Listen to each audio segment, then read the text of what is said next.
Bismillahirrahmanirrahim. Allahumma shalli ala Muhammad wa ala Muhammad.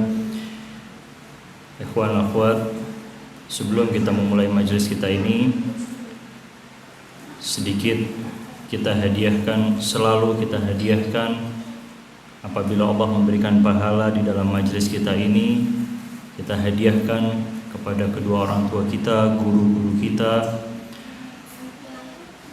dan lebihnya kita minta atensi kepada Allah Subhanahu wa taala untuk segera selesaikan masalah yang terjadi kepada saudara-saudara kita di Palestina. Kita minta kepada Allah agar kita juga ditulis sebagai orang-orang faktubna ma'asyahidin, ditulis bersama orang-orang yang syahid. Tidak hanya kita harus berjuang di jalan Allah di dalam medan pertempuran, tapi ketika kita menuntut ilmu, ketika kita membahas ilmu juga Allah menghitungnya sebagai syahid. Kita minta kepada Allah untuk menyelamatkan mereka, segera menuntaskan semua peperangan yang terjadi di sana, dan agar Allah segera memunculkan sahibul asri wa zaman, jalallahu farajahu syarif, agar seluruh masalah-masalah yang terjadi di dalam dunia kita ini segera terselesaikan. Itulah kenapa di dalam doaul ahad, Allahumma kshif hadhil ghummah an hadhil ummati bi khuduri. Kita minta kehadiran dari sahibul asri wa zaman menyelesaikan semua problema-problema umat, agar kita bisa mencintai lebih dekat, mawaddah kepada al-qurba insyaallah. Ala hadhihi niyyah wa kullu niyyatin salihah.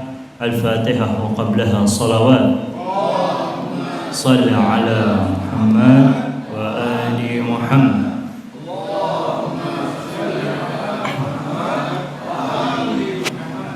Allahumma shalli ala Muhammad.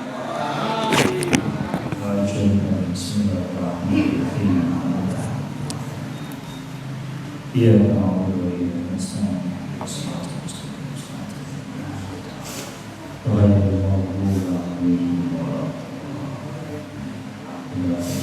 Bismillahirrahmanirrahim.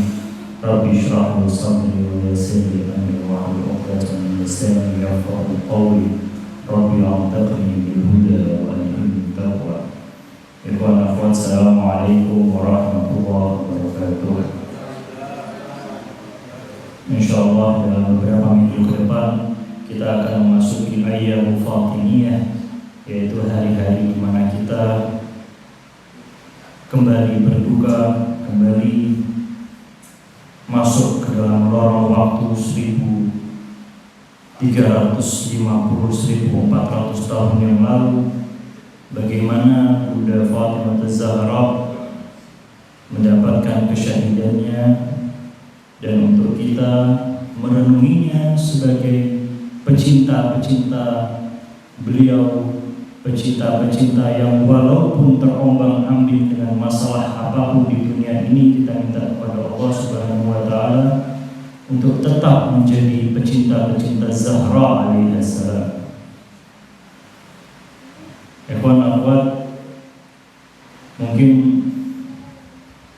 Al-Fakir sendiri sudah lama sekali, kita hampir mungkin 2,5 bulan, 3 bulan kita tidak duduk bareng mengkaji ayat-ayat Quran. Tapi insya Allah nama-nama antum semuanya sudah Al-Fakir panggil di dalam pusara-pusara Ahlul Bait, termasuk di Raudhah. Nanti yang tadi sudah datang duluan sudah dapat hadiah dari Al-Fakir. Ada nanti sedikit hadiah, mudah-mudahan cukup hadiahnya. Buat yang baru datang, nanti akan kita bagikan insyaallah sudah cukup, agar kita semuanya menjadi orang-orang yang tidak hanya mahabbah tapi juga mawaddah.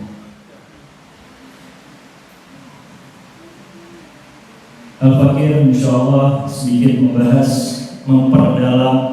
Mungkin dulu pernah kita bahas bagaimana perbedaan antara mahabbah dengan mawaddah, fil qurba. Di dalam ayat yang diturunkan oleh Allah dalam surat 42 ayat 23, Bismillahirrahmanirrahim. Dzalika alladzi yubashshirullahu 'ibadahu alladziina aamanu wa 'amilus shalihaat. Qul la as'alukum 'alaihi ajran illa al-mawaddata fil qurba wa man yaqtarif hasanah nazid lahu fiha hasanah innallaha ghafurun syakur. Itulah karunia yang dengan itu Allah menggembirakan hamba-hambanya yang beriman dan mengerjakan amal yang saleh. Katakanlah, wahai Muhammad, aku tidak meminta kepadamu sesuatu upah pun atas seruanku kecuali mawaddah fil qurba. Dan siapa yang mengerjakan kebaikan tidak putus. Jadi ayatnya itu tidak kulla as'alukum dari satu ayat pertama, tidak, tapi dzalika alladziina yubashshirullahu 'ibadihi. Dijelaskan ciri-ciri orang yang mencintai al-qurba itu seperti apa, dan ketika dia nanti tidak diakhiri ayat ini dengan mawaddata fil qurba titik, tapi wa man yaqtarif hasanah nazid lahu fiha hasanah innallaha ghafurun syakur. Dan barang siapa yang mengerjakan kebaikan akan kami tambah dia untuk terus berbuat baik. Itulah akhirnya perbuatan kebaikan itu menghasilkan kebaikan-kebaikan selanjutnya. Innallaha ghafurun syakur. Jelas di sini bahwa ditentukan mencintai mawaddah al-qurba adalah perbuatan yang baik. Ketika mencintai perbuatan baik itu, maka Allah nazid lahu hasanah, tidak hanya pahala tapi kita juga cenderung untuk mulai menghindari hal-hal yang tidak baik dan terus melakukan hal-hal baik. Nagih, nyandu kita perbuatan baik. Bagaimana asbabun nuzulnya di ayat ini? Disebutkan oleh Imam Shadiq alaihissalam, salah satu sahabat Ansar datang kepada Rasulullah. Innal ansar ja'u ila Allah, innal ansar ja'u ila Rasulillah sallallahu alaihi wa alihi wasallam, faqalu ya Rasulullah. Ada satu orang Ansar datang kepada Rasulullah, wahai Rasulullah, inna kunna walalan fahadanallaha bika. Kita ini tadinya sesat ya Rasulullah, tapi Allah memberikan hidayah melewatimu sehingga aku mulai mengikuti jalan yang baik. Inna kunna walalan fahadanallaha bika. Allah memberikan hidayah melewatimu. Wa ailadun fa'adnallaha bika. Dan aku tadinya ini miskin, aku tadinya ini papa dan miskin. Fa'aghnanallahu bika. Denganmu Allah mengkayakan diriku. Lalu sahabat Ansar ini fa'as'alna min amwalina ma syi'ta fahuwa lak. Maka ya Rasulullah, mintalah apapun, upah apapun yang engkau inginkan ya Rasulullah, akan kuturuti. Kata sahabat Ansar ini. Fa anzalallahu azza wa jalla, kemudian Allah menurunkan ayat tadi, qul la as'alukum alaihi ajran illa mawaddata fil qurba. Tsumma rafa'a Abdullah, tidak diminta siapapun dirimu ini, aku tidak minta apapun kecuali mawaddata fil qurba. Kemudian Abu Abdullah Imam Ja'far As-Shadiq mengangkat tangannya sambil menangis hatta ahdallat lihayatuhu wa qala alhamdulillahilladzi fadala. Dan maka kemudian dari kaum Ansar, begitu juga sahabat yang menanyakan kepada Imam Ja'far As-Shadiq mengenai asbabun nuzul dari ayat ini, terus menerus untuk bersyukur, terima kasihlah kepadamu, kepada Tuhanmu, atas apa yang diminta upahnya Rasulullah. Tidak ada lain kecuali mawaddah Bayangkan kalau kita sebagai umat Nabi Muhammad diminta dalam satu kategori tertentu. Oh ya, saya minta ini, saya minta upeti, saya minta upah dalam satu hal ini, bukan dalam hal cinta tapi dalam hal yang lain, maka sangat sulit untuk kita bisa membalas semua kebaikan Ahlul Bait, kebaikan Rasulullah SAW.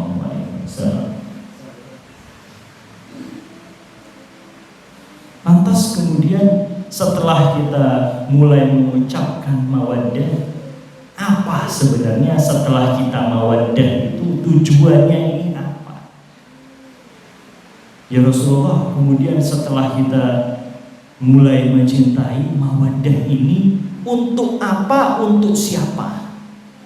Akan kita bahas.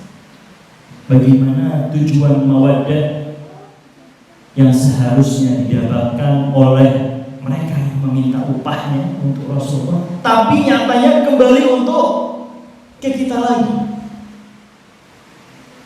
3 hal yang paling terlihat dari kita mawaddah fil qurba adalah kita mengikuti unsur-unsur usuluddin. Yang pertama adalah menjalankan perintah Allah. Ini dari Al-Quran. La as'alukum alaihi ajran ini keluar dari lisan Nabi Muhammad, tapi disuruhnya oleh langsung dari Allah Subhanahu wa Ta'ala. Maka seketika mencintai mawaddah itu kita menjalankan perintah Allah. Ketika menjalankan perintah Allah, terbuka jalan-jalan kebaikan untuk kita semua.